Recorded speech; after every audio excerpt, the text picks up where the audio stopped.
Que a graça e a paz de nosso Senhor e Salvador Jesus Cristo estejam com todos vocês, não só hoje, mas para todo sempre. Eu sou a Kellen Cristina, sou professora da Escola Bíblica Dominical e congrego na Igreja Assembleia de Deus Madureira, campo de Turvânia, no estado de Goiás. E mais uma vez estou aqui para juntos aprendermos mais um pouco da Palavra de Deus através da Escola Bíblica.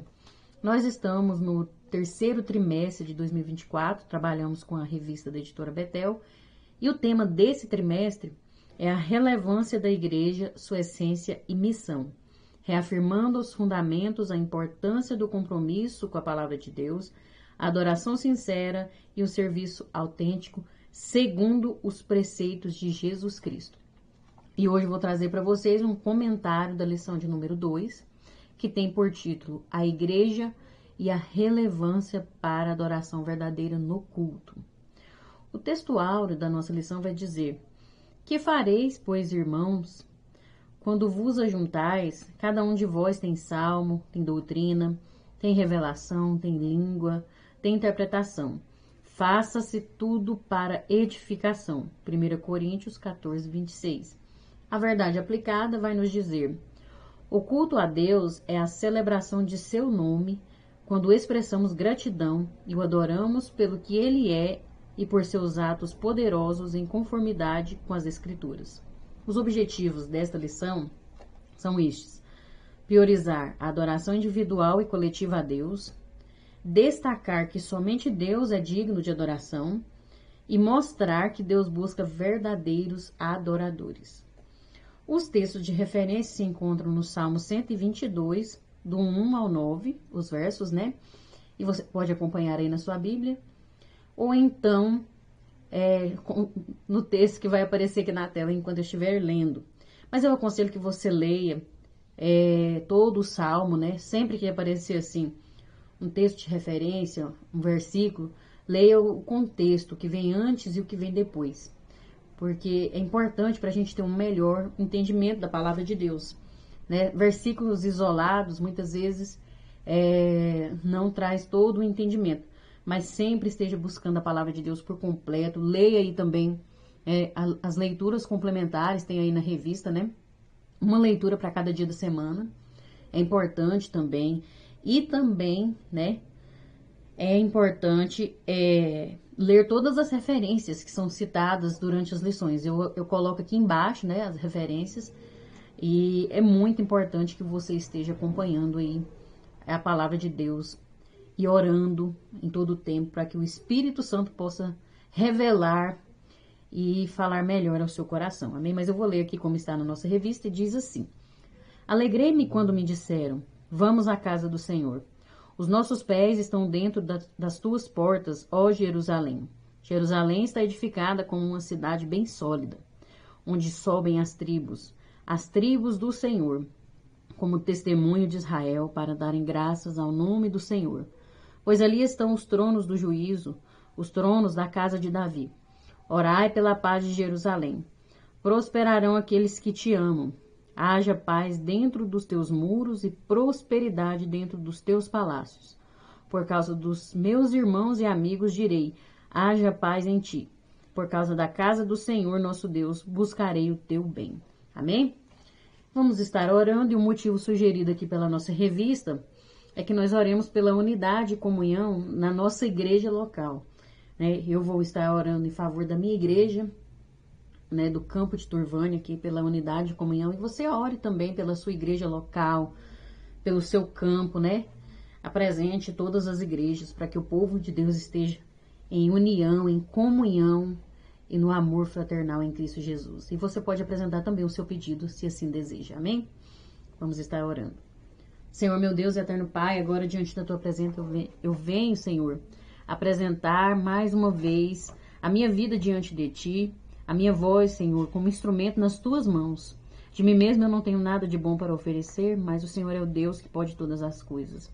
O Senhor sempre tem o melhor para cada um de nós. E eu estou aqui, Senhor, para que o Senhor possa nos ensinar através da tua palavra, para que possamos crescer na graça e no conhecimento. Que o Senhor possa nos ajudar a aprendermos com essa lição. Que o Senhor possa nos ajudar a vivermos o que temos aprendido em nome de Jesus. Que o Senhor possa abençoar cada vida que está aqui acompanhando este trabalho, cada vida que está assistindo esse vídeo, cada oração que está sendo apresentada. Que o Senhor possa entrar com providência e suprir todas as necessidades dessas pessoas que têm orado, que têm buscado a Ti, Senhor. Que o Senhor tenha misericórdia. Eu venho pedindo em favor, Senhor, da minha igreja local, que o Senhor possa visitar, que o Senhor possa nos ajudar a vivermos em comunhão, em união sincera, Deus, em unidade, que possamos vencer o egoísmo, vencer todos os impedimentos, todas as raízes de amargura que sejam arrancadas das nossas vidas e que possamos perdoar uns aos outros, amar uns aos outros, assim como o Senhor nos amou e nos ama. Que possamos viver em comunhão verdadeira, ó Deus, diante da Tua presença. Em todo o campo de Turvânia, eu peço, Senhor, eu faço essa oração em favor de todo esse campo. Que o Senhor possa estar visitando cada igreja, cada vida que está agora pedindo. Visita, Senhor, todas as igrejas no Brasil e no mundo, em nome de Jesus. E que o Senhor esteja conosco, em nome de Jesus. Amém. Aleluia. Na introdução, nós vamos ver que o culto está relacionado com a honra, o reconhecimento e o valor da suprema dignidade de Deus, por tudo que Ele é e tem feito, sendo Ele digno de nossa adoração, louvor e serviço em conformidade com as Escrituras Sagradas. No tópico 1, nós vamos ver o culto é relevante, ou seja, importante, porque é bíblico, né? Tem base bíblica. Ao afirmar que Deus procura verdadeiros adoradores, Jesus nos ensinou que a adoração verdadeira é mais uma questão de essência do que formalidades. Assim, entendemos que a adoração envolve não apenas o lugar formal onde nos reunimos para cultuar a Deus, mas tudo o que fazemos em nossas vidas. A palavra culto tem um significado de conjunto de atitudes e ritos pelos quais se adora uma divindade. E um rito é um conjunto de cerimônias, práticas, elementos em uma religião. Então, nós sabemos que o culto, ele precisa seguir uma liturgia, né? Seguir uma ordem, tem que ter decência, sabemos de tudo isso, né? Tem horário para começar, tem horário para terminar, tem todo um contexto ali. Mas o foco dessa lição não é nisso, não são nas formalidades, nas liturgias, mas sim na verdadeira adoração. Essa verdadeira adoração, ela começa em casa, ela começa quando eu acordo. Como que eu estou honrando a Deus no meu dia a dia? Como eu estou adorando a Deus no meu dia a dia? Porque em todo tempo eu preciso adorar a Deus. Eu preciso honrar a Ele, seja no meu trabalho, seja por onde eu passar e na igreja. Então, aqui, essa lição ela vai focar em todo esse contexto, né? De como que eu estou adorando a Deus. E vai focar também na igreja, porque o tema é a igreja, mas não tem como eu ir para o templo adorar a Deus se eu não tiver uma vida de honra a Deus, né? Se eu não viver para Ele, eu não vou conseguir chegar lá na igreja e adorar com sinceridade. Então, por isso que foi citado aqui no início, né? O que Jesus disse, né? Que procura os verdadeiros adoradores, que adoram em espírito e em verdade. Então, nós vamos ver toda essa contextualização aqui. No tópico 1.1, subtópico, né? Diz, o culto no Antigo Testamento. O templo era central na vida da nação israelita. Todas as grandes celebrações estavam relacionadas ao templo. É nos Salmos que nós vemos as maiores expressões de prazer e honra nas atividades no templo. Senhor, eu tenho amado a habitação da tua casa e o lugar onde permanece a tua glória. Salmo 26:8. É um comentário do pastor Valdir Alves que diz: é oportuno refletirmos acerca da relevância da presença de um santuário na história de Israel, desde a saída do Egito até o início do cativeiro babilônico. O salmista expressa isso, porque vale mais um dia nos teus átrios do que em outra parte 1000. Preferiria estar à porta da casa do meu Deus do que habitar nas tendas da impiedade. Salmo 84:10. Então nós vemos aqui o salmista expressando o anseio, né? O que significa para ele adorar a Deus no templo em Jerusalém, quanto ele desejava, né, estar na casa de Deus. E no Antigo Testamento, nós sabemos que o templo era o lugar estabelecido onde o Senhor Deus se revelava de maneira singular. Aí nós vemos a citação aqui de 2 Crônicas, capítulo 7. Né? Ali tem um versículo muito conhecido, verso 14. Se o meu povo, que se chama pelo meu nome, se humilhar e orar e buscar a minha face e tal, né? Todos conhecem. Esse texto que é direcionado ao povo de Deus. Quando Salomão construiu ali, né, aquele templo, e fez a adoração, fez o sacrifício a Deus, então o Senhor fala com ele para que transmitisse a mensagem ao povo. Então ele fala esse texto, né, se o meu povo e tal. E aí no versículo 16 ele vai falar, porque agora escolhi e santifiquei esta casa para que o meu nome esteja nela perpetuamente e nela estarão fixos os meus olhos e o meu coração todos os dias. Por mais que o Senhor já tinha falado antes que não existe casa, não existe templo para ele, né? Quem vai construir uma casa para Deus, um templo para Deus, sendo ele o Todo-Poderoso, né? Sendo ele ilimitado. Mas mesmo ele tendo falado sobre isso, ele fala aqui, né, que aquilo ali é um lugar separado, um lugar santificado. Então, diante disso, nós entendemos a razão da grande alegria expressada pelo salmista quando disse: alegrei-me quando me disseram, vamos à casa do Senhor, né? E nós vemos em todo o Velho Testamento a alegria que o povo tinha em ir ao templo, em adorar, né?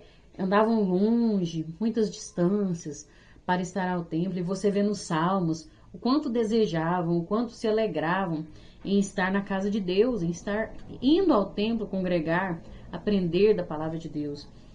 E aí vem a pergunta aqui, né? E nós? Continuamos empolgados e tendo anseio por estarmos reunidos com o povo de Deus para oração, louvor e anúncio da palavra de Deus? Como nós estamos com relação à igreja, ao templo? Nós precisamos também seguir o exemplo dessas pessoas, como salmista, né? E alegrar. Por mais que ali tenha dificuldades na igreja, não é fácil conviver uns com os outros, somos todos diferentes.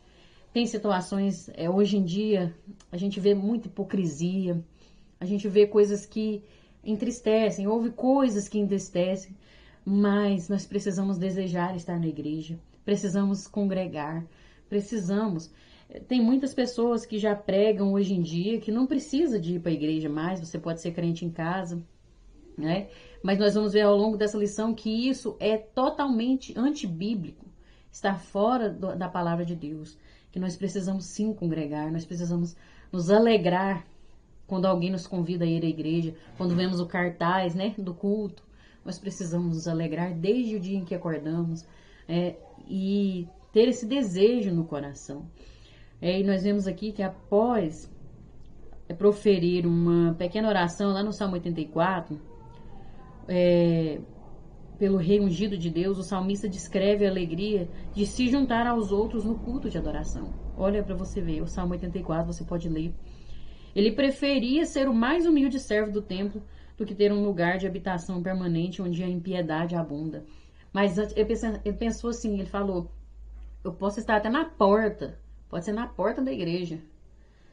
Às vezes não dá nem para me entrar, mas eu prefiro estar ali, na casa de Deus, no templo, do que em outro lugar, onde existe a profanação do nome de Deus, não se honra a Deus, onde existe coisas que desagradam, né?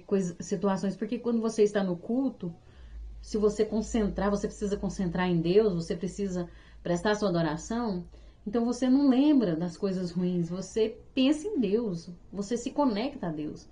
Então é algo maravilhoso e nós precisamos viver isso para a honra e glória do Senhor. No tópico 1.2 nós vamos ver o culto no Novo Testamento. Em Atos 2,46 encontramos a seguinte informação: e perseverando unânimes todos os dias no templo. Ao analisar este versículo, vemos que a expressão todos os dias significa algo contínuo. Já unânimes fala de unidade e propósito. E embora eles se reunissem nas casas, todavia o culto no lar não supria a necessidade do culto no templo. Existem muitas outras referências de que o templo era central na vida da igreja primitiva Eles oravam no templo, ensinavam no templo, realizavam milagres no templo. Nós vemos no livro de Atos, capítulo 5, versículo 42, onde diz que e todos os dias no templo e nas casas não cessavam de ensinar e de anunciar a Jesus Cristo. Então eles estavam ali nas casas, né, nos cultos nas casas, os apóstolos, os discípulos de Jesus, e também eles iam no templo, porque afinal eles eram judeus, né, eram israelitas. Então eles tinham aquele apreço, aquele respeito pelo templo, né, tinham o horário de orar ali, nós vamos citar a hora nona, tinha as orações, então eles estavam ali e ensinavam no templo, oravam. Então eles não deixaram de frequentar o templo de Deus, a igreja, né? Os cristãos de Jerusalém vão ao templo, que para eles é a casa de Deus. Os apóstolos mantinham a tradição de orar no templo em horas estipuladas. Os cristãos primitivos se consideravam judeus que jamais pensariam em romper com as horas tradicionais de oração no templo.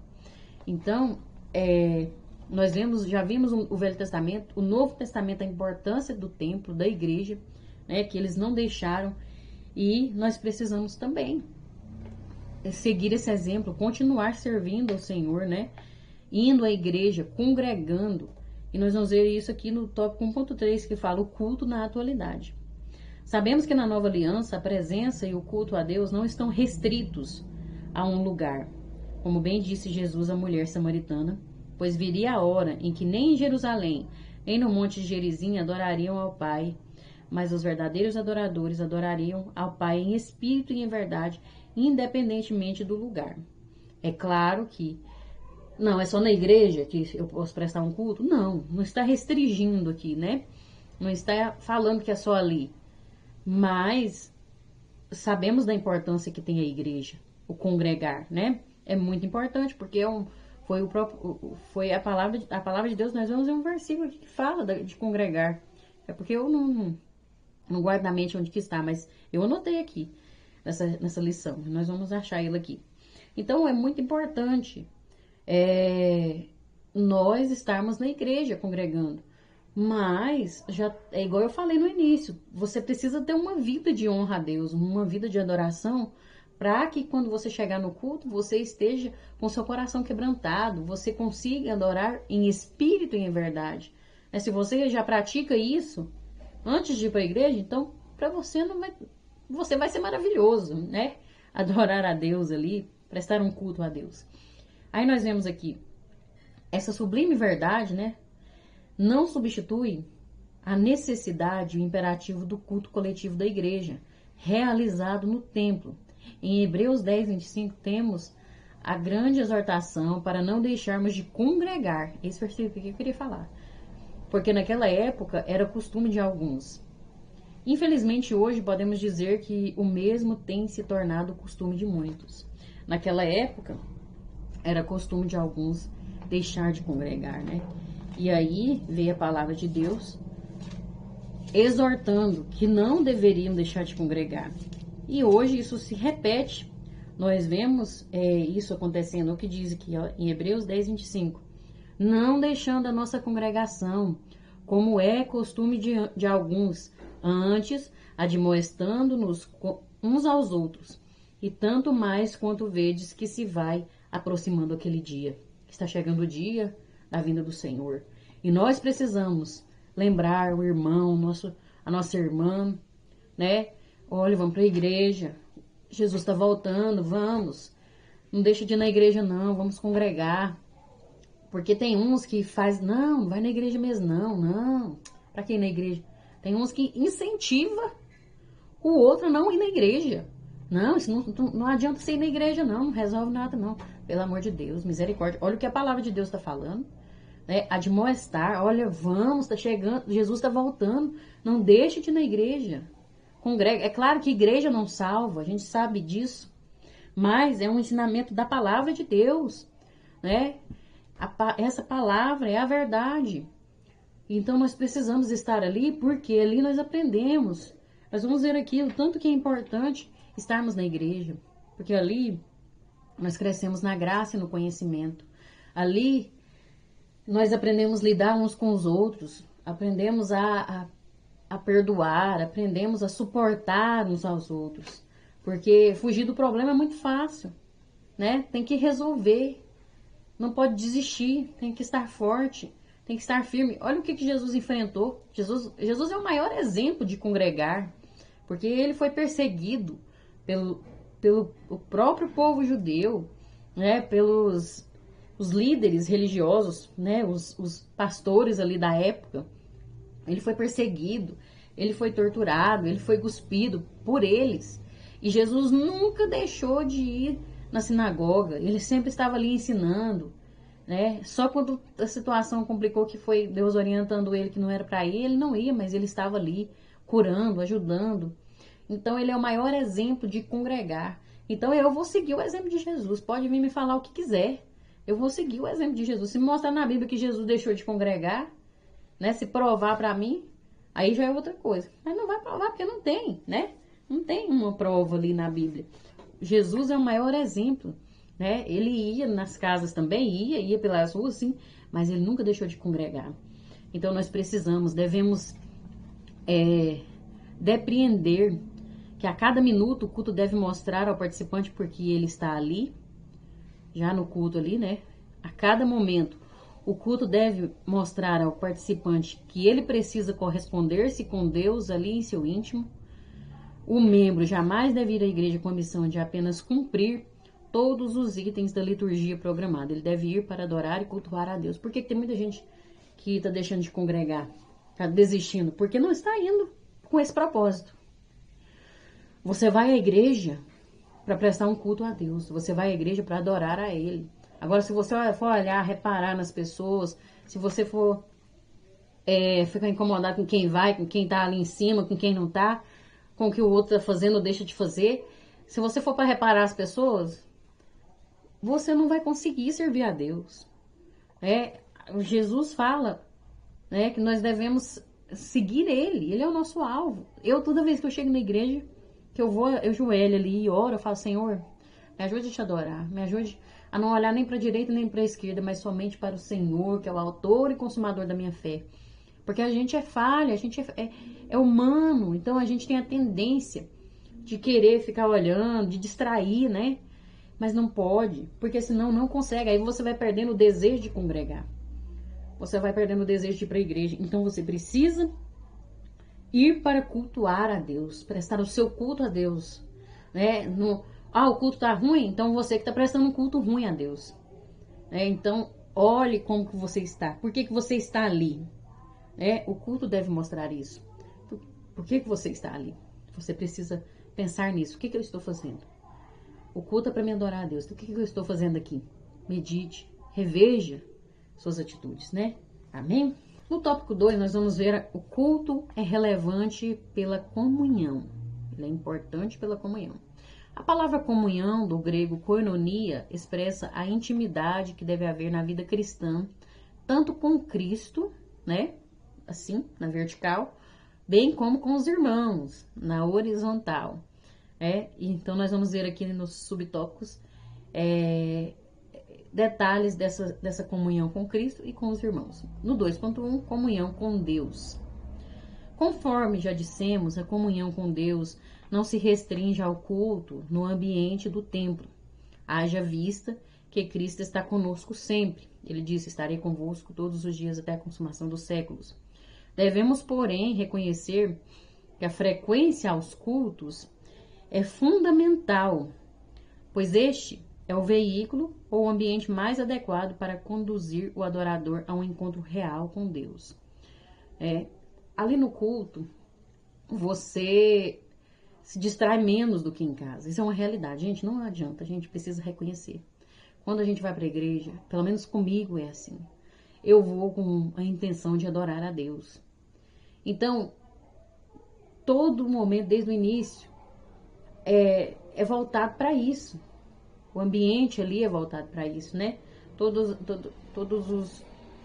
As atitudes ali, né? Então, toda a programação do culto, você escuta o hino, você começa com os hinos da harpa ali. Primeiro você ora, né? Fala com Deus. Então, você começa com os hinos da harpa. Você lê ali muitas vezes no telão junto com a igreja. Então você começa ali a se envolver. Em casa, a gente tem um celular. Ah, tem alguém que chega, tem alguém que... Você trabalha o dia inteiro, igual eu que trabalho o dia todo. Então, não é do mesmo jeito. É claro que tem os momentos de intimidade que a gente tem com Deus no nosso quarto, né? No nosso lugar íntimo ali. Que a gente tem aqueles momentos que não é... Nossa, que é maravilhoso. Mas ali na igreja você... É diferente. Eu não consigo explicar assim... É só quem vive mesmo e sente. Então, ali você consegue, verdadeiramente, se você quiser, adorar a Deus com sinceridade. Porque o louvor é para isso. Então, você não vai ficar conversando o tempo todo, né? Então, é o ambiente adequado, né? Para prestar o culto a Deus. Porque aí vai falar que a música, a adoração, o ambiente, a reverência, né? E tudo quanto ocorre no culto visa nos conduzir à presença de Deus. No Salmo 27:4, Davi expressa seu desejo de morar todos os dias na casa do Senhor. Mas com qual objetivo? Ele responde: a fim de contemplar a formosura do Senhor. Esse contemplar a formosura refere-se não apenas a ver, mas experimentar, vivenciar a presença de Deus em sua vida. Olha que maravilhoso. Não é só ver, mas é você viver com Deus, sentir a presença dele, ter uma relação com Deus, uma intimidade, né? É algo maravilhoso. Então, vai muito além de só estar ali, né? É algo muito mais profundo e intenso, que precisa fluir de nosso ser, né? Por isso que é uma adoração, adoradores que adoram em espírito e em verdade. Portanto, para ele, culto é sinônimo da presença de Deus, para o salmista, né? A presença de Cristo é central na igreja, nós vemos em Apocalipse falando isso, né? E o verdadeiro culto proporciona aos verdadeiros adoradores um ambiente de aprendizagem, experiência, edificação no contínuo processo de crescimento espiritual. Então, nós precisamos, né, ter essa comunhão com Deus. E essa comunhão com Deus, não acontece só quando eu vou na igreja. Para ela fluir melhor ali no culto, para ela fluir melhor ali na igreja, para ser algo sincero e verdadeiro, em espírito e em verdade, ela precisa começar na minha casa. Precisa começar na minha vida, em todos os sentidos da minha vida, em todas as minhas práticas, né? Então, eu preciso ter comunhão com Deus em todo o tempo. Aonde eu for, como profissional, como mãe, como esposa, como vizinha, como amiga. Então, eu preciso ter comunhão com Deus em tudo que eu faço, né? Eu preciso estar ligada a Deus, pensar em Deus, buscar a Deus em todo o tempo. Porque se eu viver assim, lá no culto vai ser, nossa, vai ser bênção demais. Aí o culto vai ser pequeno, porque muitas vezes a pessoa não tem comunhão com Deus, aí o culto é cansativo, é chato. O culto é ruim, o culto é pesado, porque a pessoa não tem comunhão com Deus. Então, se não tiver, se você não alimentar essa comunhão desde o momento em que você acorda, você não vai conseguir adorar a Deus verdadeiramente. E aí tudo vai ser cansativo. Porque a nossa carne, ela não quer a palavra de Deus. Ela não quer as coisas espirituais. Ela precisa, né? Tudo em nós precisa de Deus, do que vem de Deus. Mas a nossa carne, ela não quer. Você pega um celular e fica vendo uma coisa que você gosta. De noite, você vai até de madrugada. Amanhece o dia, não tem sono. Mas pega a Bíblia para ler. Ajoelha para orar, para ver se é a mesma coisa. Porque a nossa carne, ela não gosta dessas coisas. Mas a gente precisa, você vai ler a palavra de Deus. Eu vou ler, eu vou matar essa carne. Eu vou vencer a mim mesmo. E vou viver uma vida de comunhão com Deus. E aí, quando chega no culto, nossa, é uma maravilha. Aí você, nossa, é renovado. Quem não é batizado recebe o batismo. Você se enche, você sai de lá, parece que está sendo carregado, flutuando, leve. Quantas vezes eu já fui na igreja arrastada, sofrendo, com angústia, com sofrimento, às vezes até passando mal, com dor de cabeça, e eu voltei de lá curada. Voltei de lá com a minha alma lavada, porque eu fui e prestei uma adoração verdadeira a Deus. Não é fácil, mas a gente precisa. Se tiver comunhão, buscar comunhão com Deus, você consegue. Eu vou te falar, vale a pena, viu? É maravilhoso. Agora no 2.2, comunhão com os irmãos. O culto é a comunidade cristã reunida a fim de viver intensamente a realidade de Deus em suas vidas de forma coletiva e ao mesmo tempo partilhar essa sublime realidade uns com os outros. A Bíblia resume a vida da igreja primitiva em termos de comunhão com a seguinte expressão: estavam juntos e tinham tudo em comum.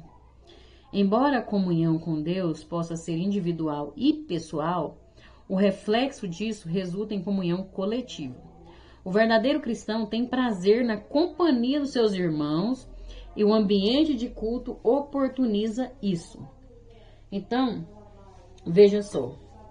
Se isso não está acontecendo, se o cristão, se a pessoa que diz que serve a Deus não está tendo prazer na companhia dos seus irmãos, está incomodado, está sempre tendo conflito, problema, não resolve, né?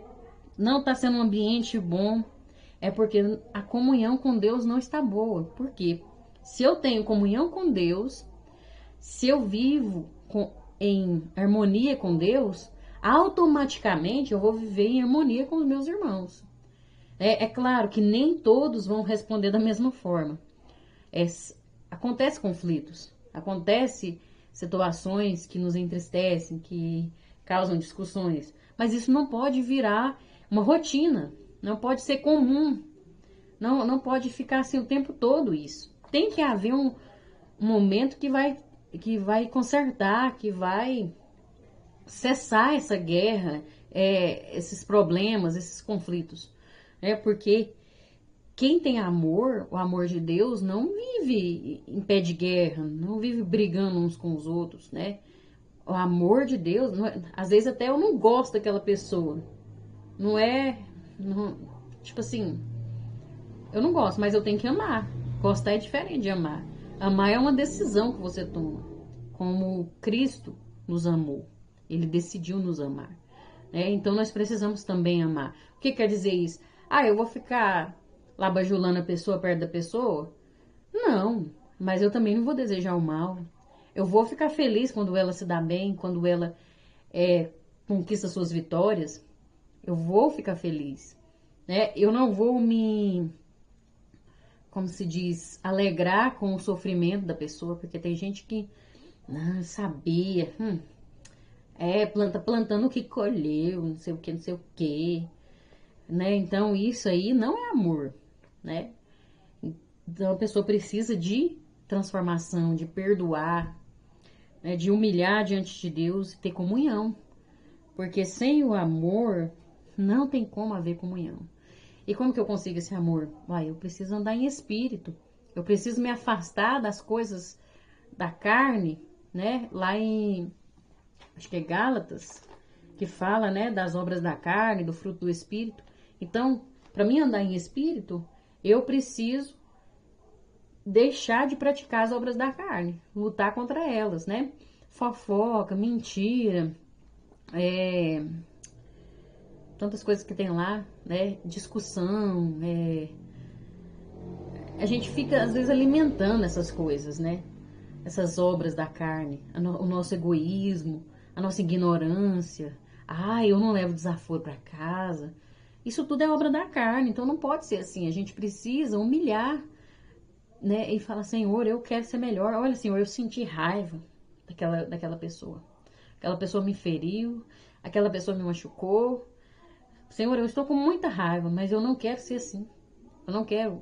Você tomou uma decisão que você não quer. Você quer amar aquela pessoa. Você vai falar para Deus: Senhor, eu quero amar essa pessoa. Eu quero perdoar essa pessoa. Eu quero o melhor para ela. Você vai orar por ela sentindo raiva. Você vai orar pelo bem dessa pessoa. E isso é uma decisão de amar. Então, para ter comunhão uns com os outros, precisa ser assim. E precisa haver algo em comum. E nós temos algo em comum, porque nós servimos o mesmo Deus. Nós estamos lutando para chegar no céu.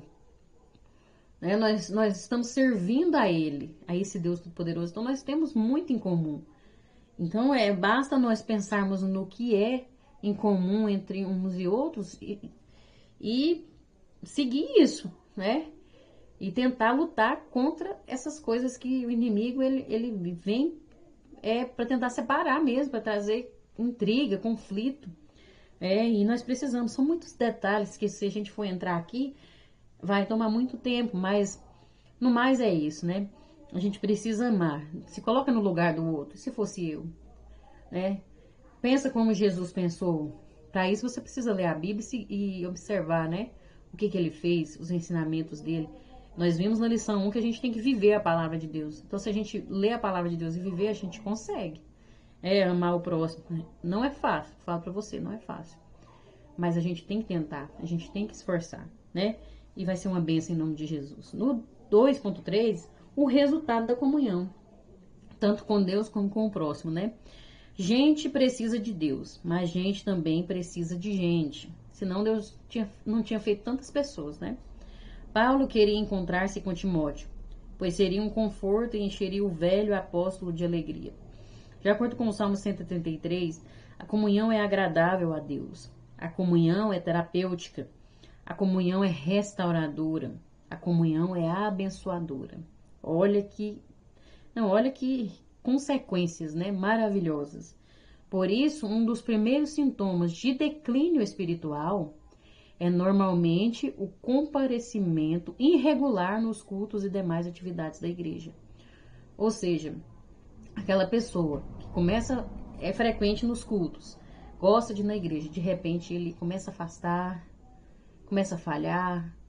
É preciso que a igreja, né, que os membros, que as pessoas ir lá, esteja, né, atenta a essa pessoa, porque algo está errado. A pessoa está doente espiritual, né? Está talvez com uma doença na alma. E é preciso a gente interceder por essa vida. É preciso ir ver o que está acontecendo e admoestar, né? O que é admoestar? Ajudar essa pessoa a falar, olha, vamos para a igreja. Jesus te ama, Jesus está voltando, não desiste. Né? E abraçar essa pessoa não é para ir de curiosidade, para saber, por que será, né? Por que será? Não é para ir lá criticar, mas é para abraçar. Isso é comunhão, né? Nós vamos estar exercendo a comunhão. E as igrejas devem ser caracterizadas pelo alto grau de comunhão em seus membros. E não é uma comunhão de fachada, não. Hipócrita, não. Porque quantas igrejas que lá nas redes sociais é uma coisa... Ai, tão lindo. Ai, nossa, olha lá os irmãos em comunhão.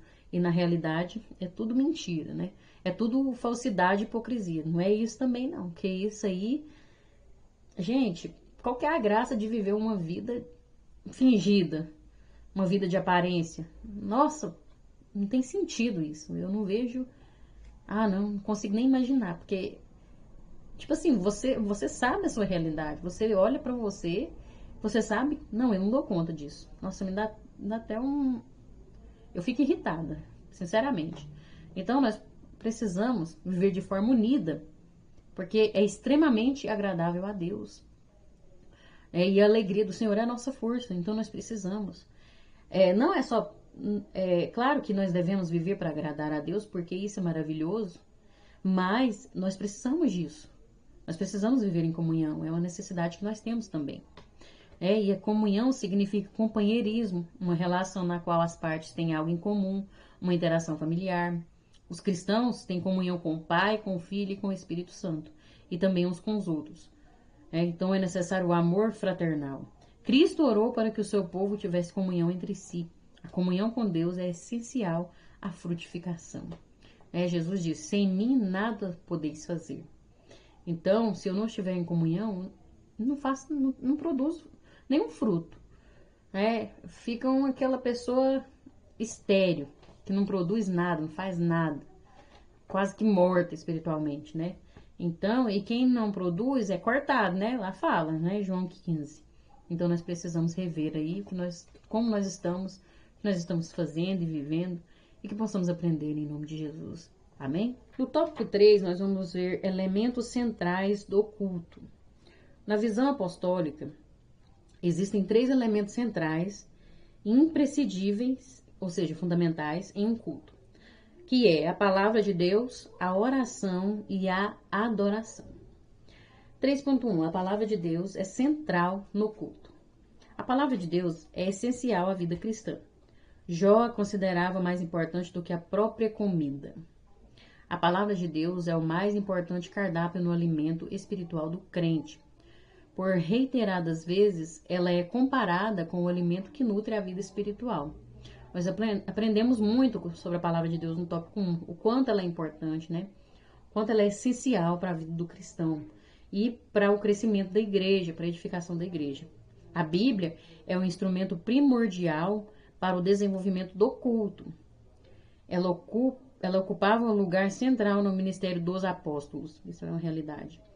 Quando se compreende esta realidade, ela está presente do início ao fim, por meio das orações, dos cânticos, da adoração, ou seja, toda liturgia tem a sua base na Bíblia. Precisa ser assim, né? Desde o início. Tudo, os louvores, né? Cada pessoa que louva deve observar os hinos que cantam. Cada pessoa que vai testemunhar, que vai dar uma palavra, deve observar se tudo está seguindo a Bíblia, se a base é a Bíblia. O culto todo precisa estar voltado na palavra de Deus, porque senão é algo que não tem efeito, não produz nada, é em vão, é um culto sem sentido e que não traz edificação. Então nós precisamos, até quem canta, é muito importante observar se o seu louvor tem base bíblica, porque hoje em dia eu vou te falar, tem muitos hinos aí, pelo amor de Deus, não tem nenhuma base bíblica, é só para alimentar o ego do ser humano, só para exaltar o ser humano, não tem base bíblica nenhuma, ou então pega só um texto isolado ali e misericórdia, né? Aí já vira heresia.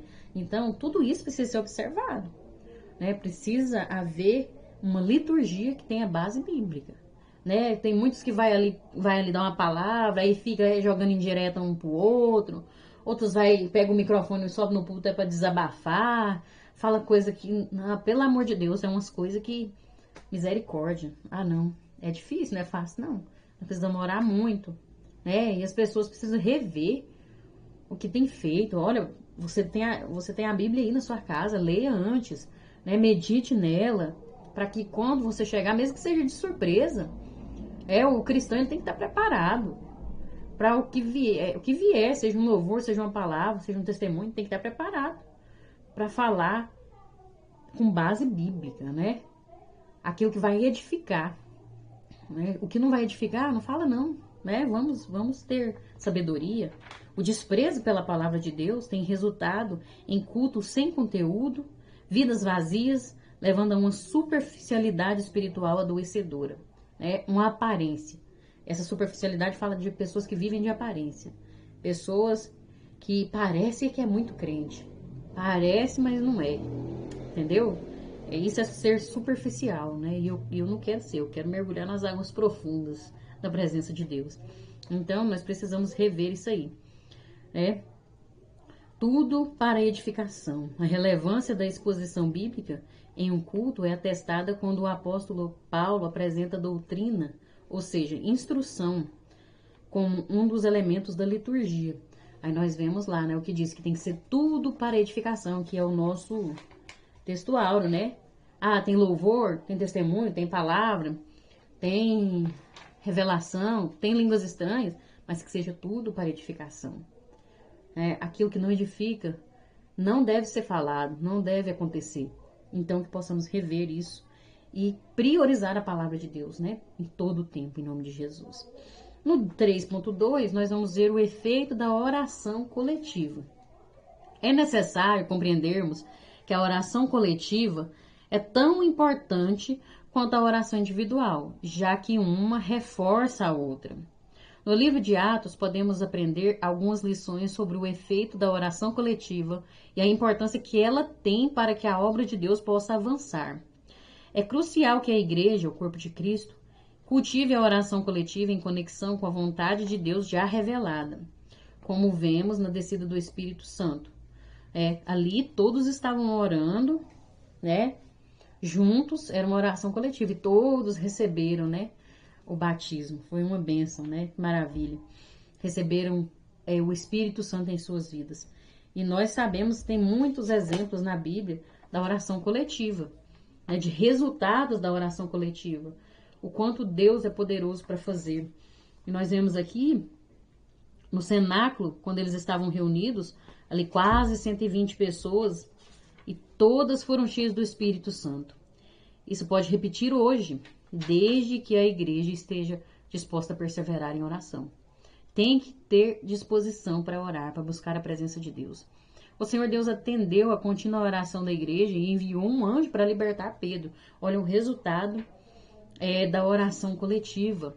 Nós temos muitos testemunhos, né? Quando a igreja se reúne com um propósito, com um objetivo de oração, Deus, ele move cadeias. Deus, ele entra com providência, né? Ele liberta, ele restaura. Ele tem prazer em atender o seu povo. Então, é importante nós valorizarmos essa oração. Eu tenho dificuldade de orar de madrugada. Quando chama para orar, né, na madrugada, na igreja, não é fácil. Mas, assim, durante os outros dias, para mim, eu já acho mais, assim, os outros horários do dia, né? Eu tenho prazer em ir na igreja quando tem culto de oração, vigília. Nossa, que bênção. Vigília, né? Nossa, é muito maravilhoso. Consagração, que a gente passa um longo período em oração. E hoje em dia as pessoas não querem mais, né? Não, vou orar em casa. Eu vou te falar, eu não sou de orar muito em casa. Eu sou mais de orar na igreja, né? Então, eu não posso mentir. Eu não posso falar, não, eu vou orar em casa. Se eu não vou orar. Porque eu distraio muito em casa. Então, é importante nós estarmos orando. E ali promove a comunhão uns com os outros, né? Porque tá todo mundo ali em prol de um objetivo, orando, né? Se prostrando diante de Deus. Tem um significado muito importante. Tem algo ali espiritual que muitas vezes a gente não entende, mas que é necessário, né? E a palavra de Deus, ela fala disso, né? Ela nos orienta a termos essa comunhão na oração, de orarmos coletivamente, né? Muito importante. 3.3, o valor da adoração coletiva. A manifestação da presença de Deus em um culto não deve ser o anelo somente daqueles que o dirigem. O dirigente, ministério de louvor e pregador. Porque às vezes só vai ali, o dirigente anima, fala, né? Glorifica. Os que vão louvar ali o ministério de louvor, às vezes anima, o pregador também, né? E a igreja tá lá, parecendo que tá morta. Você vê aqueles obreiros lá em cima parecendo uns mortos. Pelo amor de Deus, misericórdia. O povo embaixo parecendo morto, o povo lá em cima parecendo morto. Não, gente, nós estamos ali pra quê? Só pra sentar ali e ficar parecendo uma estátua? Não, é pra adorar a Deus. Uai, Deus merece, é isso? Será que ele merece? É só isso mesmo? O que ele está fazendo na sua vida? Não está te dando vida, saúde, tantas coisas? Então eu acho que Deus merecia mais. Ele merece mais, né? E aí a gente então precisa adorar a Deus, chegar ali e adorar, não ter vergonha. Tem gente que tem vergonha de adorar a Deus. Pelo amor de Deus. Nossa, Deus. Nossa, eu fico irritada com essas coisas, sabe? Misericórdia. Não viemos para assistir o culto, viemos para realizá-lo. É eu que vou prestar um culto a Deus. Não é o povo que vai fazer coisa para mim ver, não. Eu estou ali prestando o meu culto, a minha adoração a Deus. Agora tem gente que vai, eu vim para assistir o culto. Não, você veio para adorar. Você veio para oferecer um culto a Deus. Não somos meros figurantes, somos adoradores conscientes, né? Com consciência. Não, eu sei o que eu estou fazendo. Eu decidi adorar e vou adorar, né? Todos quantos estão em um culto são agentes importantes na realização do mesmo. Em 1 Coríntios 14:26, o apóstolo Paulo recomenda: quando vos ajuntais para cultuar, cada um de vós tem um salmo, tem doutrina, tem revelação, tem língua, tem interpretação. Faça-se tudo para edificação. Todos os membros eram convidados a participar conforme o Senhor os dirigia. Um desejava cantar um hino, outro era conduzido pelo Espírito para compartilhar uma doutrina. Alguns recebiam revelações transmitidas em línguas e outros interpretavam, mas tudo em decência e ordem. Não havia exibição, gerando assim edificação. Gente, eu não vou lá, eu ganhei uma oportunidade para me louvar, eu quero louvar um hino porque eu canto lindo, nossa, eu tenho uma voz. Exibicionismo, pelo amor de Deus, misericórdia, vai converter. Você está ali para adorar a Deus. É Ele que tem que aparecer, Ele que é a estrela, é Ele que tem que brilhar. A gente não é nada, a gente é pó, a gente é miserável. Então, porque eu sei falar muito bem. Porque eu sei, eu tenho um testemunho aqui, né? E tal. Não. Faça meu favor, né? Então, é para edificação. Nossa, porque Deus curou a minha filha. Eu quero dizer para vocês que Deus, ele pode curar, ele pode libertar, ele ainda é o mesmo ontem, hoje, eternamente. Uma pessoa que tá assim, desenganada, às vezes, tipo assim, não tem mais jeito para mim. Quando ouve uma mensagem dessa, quando ouve um testemunho, ela se alegra, ela é edificada. Então tem que ser para isso. Aí o hino que você vai cantar, você tem que pensar, será que esse hino vai edificar? Será que esse hino vai falar com o povo de Deus? Eu sempre oro e falo, Senhor, porque eu louvo, né? Também. Então eu sempre, Senhor, toca no meu coração um louvor que a tua igreja precisa ouvir. Um louvor que o Senhor deseja para o teu povo. Então precisa de ser em comunhão com Deus, uma adoração verdadeira. Algo que vai quebrantar os corações, que vai falar aos corações para edificação, que vai despertar muitas vezes, né? Então tem que haver isso, né? Nós precisamos estar atentos, estar buscando o Senhor, que fala, busque incansavelmente a sensibilidade do Espírito Santo. Esteja sensível ao Espírito Santo, para que ele te dê sabedoria, te dê um discernimento. Tem coisa que não tem necessidade de falar na igreja, tem coisa que não tem necessidade de cantar na igreja. Meu Deus, como nós precisamos de sabedoria, né? O pastor ou o dirigente deve ser receptivo à voz do Espírito Santo para conduzir o culto debaixo da sua direção. Pois um culto sem o comando do Espírito Santo é mecânico, vazio e frio. O Espírito Santo é o único capaz tanto de revelar ao pastor ou dirigente as necessidades da igreja em cada culto, quanto de orientar sobre a melhor maneira de conduzi-lo. E não só ao pastor ou ao dirigente, mas também a quem vai ali louvar, a quem vai ali dar uma palavra, a quem vai pregar, né? O Espírito Santo, ele revela.